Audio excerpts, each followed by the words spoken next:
So you talk about money all day for work. Why do you think it's so hard for so many people to talk about money, particularly couples? Because they're scared to do it. They think that, by doing so, it may signal the wrong thing.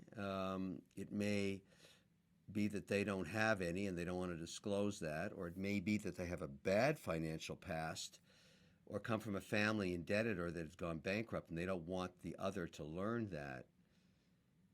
And yet, that's exactly what you want to know. I mean, you have to deal with this problem. And I would argue that if every couple went through the prenup experience, it would actually build a better foundation for marriage. There's no question about it because you would deal with these problems up front. You would deal with them, particularly one outspending the other. I advocate that each partner take out 90 days of credit card bills and show them to each other. And you will learn a lot about a person. Not one Oh, month. I'm starting to break down. I'm telling you, these are fundamental strategies by which you will learn enough to make the right decision or not. And so, basically going ahead and just watching the financial habits, and particularly if over 90 days the actual debt has increased, that is a recipe for disaster.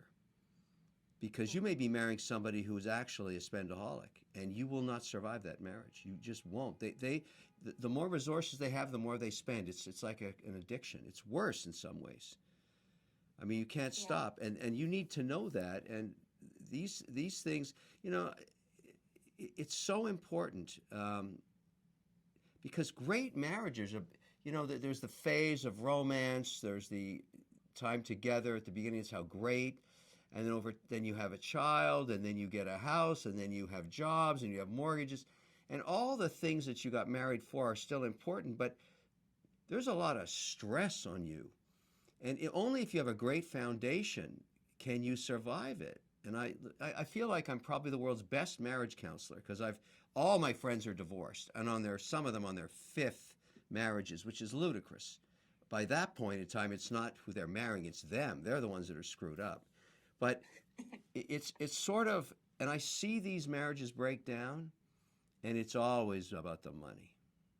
Mm. And so if you can solve that problem early, then and you can, get your financial shit together, you can survive anything.